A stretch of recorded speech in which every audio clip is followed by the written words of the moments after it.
Alright guys, we're going to start into the second day of this. On this we're going to cover basically where the empires set up their colonial holdings, what colonial life in the 13 colonies looked like basically from here on out we're just going to focus on what is now the American experience rather than the wider global look on it. And we're also going to look at the political life in those early colonies and the everyday life as well. Alright, so this is roughly what the colonial claims looked like. Let's say 1700s. Good, nice round number here. So you had the Portuguese claim Brazil here. They also have claims along the African coast because early on they were the ones going around Africa all the way to India. Portuguese aren't huge players on this, though the African colonies are key slave colonies, but we'll touch on that in a later lesson. Spain has pretty much the entire Pacific coast, from Oregon down all the way to Chile. They got a lot of their wealth. They conquered the Aztecs up here in what is now Mexico, and the Incas here on the Pacific coast of South America. This gave them vast amount of material wealth. Gold, silver, gems, jade. They were taking all of this, shipping it out, and bringing it back to Spain. As we said last time, they'd actually create so much inflation in their economy that it would collapse. And when you think Pirates of the Caribbean, it's mainly Spain that they're going after, because you have all those treasure ships coming out through the Caribbean and into the Atlantic. So as we keep on moving north, we're going to hit what's called New France. This was France's claims. They started fairly early on with settlements up in Quebec City and Montreal. That's just north of us right now, but these weren't lands rich with gold or anything, but they were rich with timber and beaver pelts. And at this time, it kind of sounds funny, but beaver hats were all the rage in Europe. So that was the biggest export of Canada and the whole Midwest. They trapped beavers and sold the pelts to Europe. And then moving to the east now, the 13 colonies. These are the ones we know as what became the American colonies. They were quite different in character. We'll get into this as we go on, as the South was different than the New England colonies, but they were settled roughly mid-1600s. Ooh, I should touch on that. Both the French and British claims came significantly later than either the Portuguese or the Spanish claims in the New World. And up here, what we see as Rupert's Land, this was claimed by a joint stock company, actually. It was the British Northwest Passage Company, because there was belief everyone's still trying to get to the Indies for a quick trade route. There was an idea, maybe because clearly they discovered they had North America in the way, maybe if we go north, there's a way around it all that we can get our ships there. So that was the goal of this, and unfortunately they ran into Canada. Newfoundland and Nova Scotia, these were separate from the claims up here, or the French claims, or even the 13 colonies. These were run as basically fishing colonies, fishing off the Halifax banks, and there is not imperial, but there's a court that will become important later that was based out of Newfoundland. Alright, so politics and government in the early 13 colonies. Colonial law was based off the British model of government, which is limited government and, frankly, pretty much compared to anywhere else in the world at the time, an incredibly free society. They had rights as Englishmen, so that means they weren't in a fully absolutist form of government, and they had rights to property and certain amounts of liberty.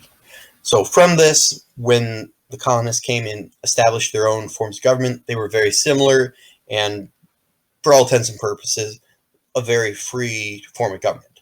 Virginia House of Burgesses was established actually by a joint stock company, the Virginia Company, and it allowed the colonists in the colony to choose their own representatives, and were able to set how much they were going to pay for taxes and make their own laws, which something at this time was practically unheard of.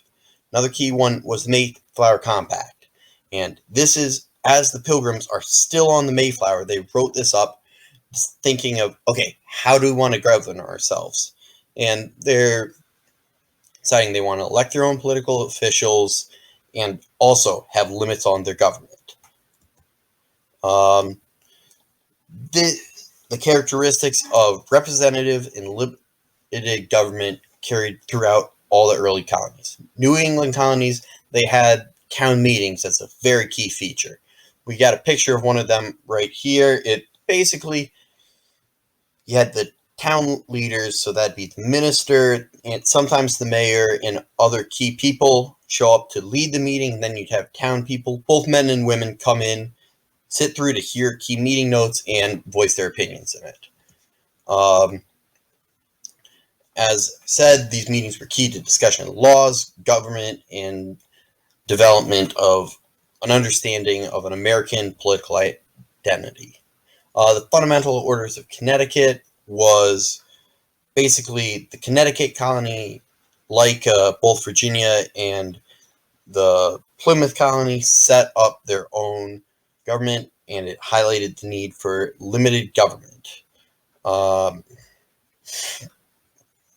The amount of freedom in forming their own government that the colonies enjoyed really was quite extreme, even to the point where it was more than what most Englishmen experienced. And this was due to the salutary neglect, which was Britain saying the colonies will make more money for us if we only enforce our laws at the very bare minimum and let the colonies do what they want. Because at this point in really pretty much the entirety of the British Empire, their goal with colonies is to make as much money as they possibly can off them. Right, so as we go through the colonies, it will be key to remember that they have their own very key identities. You have the New England colonies up here, which was New Hampshire, Massachusetts, Rhode Island, Connecticut. You can also see that what we now have as Maine was considered part of Massachusetts. It was really big. Massachusetts at one point actually had claims all the way out to what is now Ohio, but that was like right after the Pilgrims landed and kind of besides the points. New York and Pennsylvania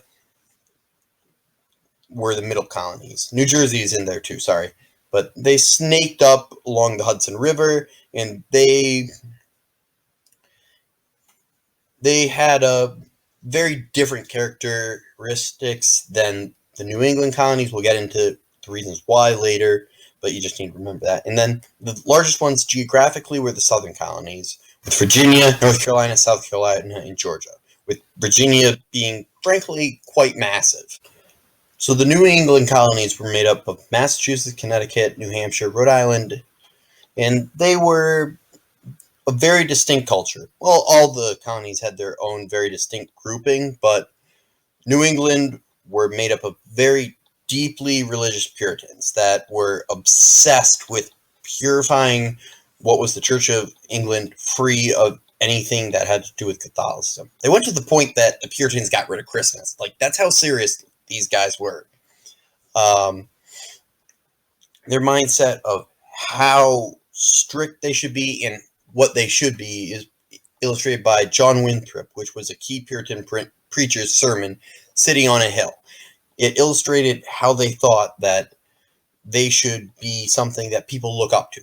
Think, you're at the bottom of the hill and you look up and you see this all the bright lights up there, something to guide and draw people to. They wanted to be a model society for the rest of the world.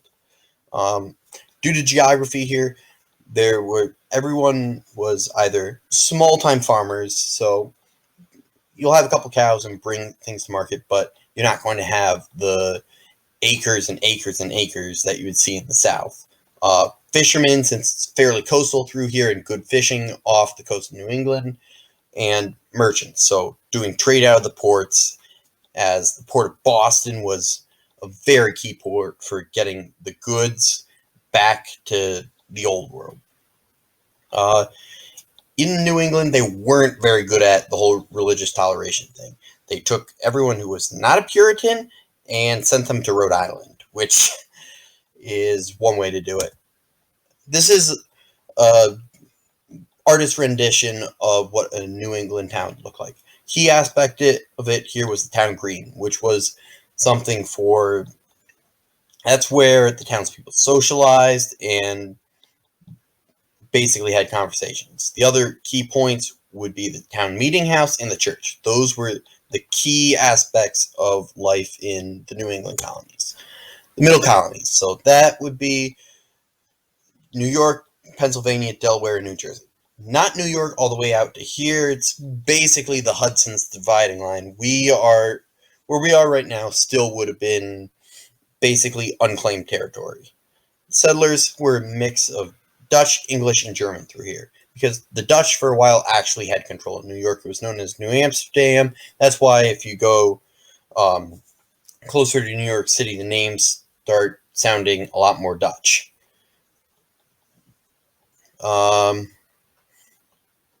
Trade was key in these colonies. Yet again, they're coastal, so and you have the Port of New York. Think of it. Today, it's the busiest port in the world. Back then, it was still a key point. It allowed these colonies to grow, prosper, and most importantly, industrialize. New York, Philadelphia, these were some of the biggest population hubs in the entire colonies. At this point, the entire population of the colonies is still under 1 million, so a city of 85,000 would be massive. In fact, almost bigger proportionally than they are now. But if we look at it, these colonies, most people still lived in rural areas, and they were still, the vast majority of people, farmers. In the middle colonies, there was a large number of Quakers, too. Quakers, they're the guys when you get your oatmeal box, that's the face on it. That's what they would have looked like, but they were quite different than other colonies. They were a religious sect that focused on basically being as fair as they could. They worked on having fair treaties with the natives, and they were personally and politically very opposed to slavery. This means they didn't keep slaves, and they actively worked to abolish slavery in both the colonies and later in the newly formed states. The middle colonies were the breadbasket, because one, they had land that was more favorable to growing grain than in the New England colonies, and they weren't as able to grow the cash crops as in the South, so they grew grain and had the industry to process it. So this is where most of the food was made that was eaten in the colonies.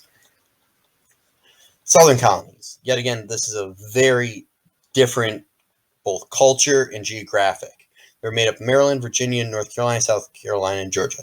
They were the largest group geographically. At one point, Virginia took up the land that's now part of 6 different states, which I believe is Virginia, West Virginia, bit of Maryland, bit of South Carolina, Kentucky, Ohio, bit of Indiana, and they had a tiny bit of Michigan. So if you can imagine that, Virginia stretched all the way from the Atlantic to what's now Canada, basically. So these were massive. Yes, they got shrunk down as different claims went on, but they were still the largest. Life here was very different, as the other colonies had very strong basis in representative government. These actually, life resembled a bit more of the feudal system, with massive plantations that you had few free men who owned the land and were in charge of it. They were fabulously wealthy, but on that, you have slaves who worked the land and indentured servants who were also another form of non-free people who were brought over. On these plantations, the economy was run by growing as much of cash crops as they could. The first of these was tobacco, which is actually a plant that's native to basically the Chesapeake Bay region and grew fantastically there. That's why it was the first to start. And then it was sugar and rice. Important to remember, it wasn't cotton yet. That cotton in the South wouldn't come around till the Industrial Revolution in about 1810. At this point, it wasn't feasible to grow cotton on a large scale.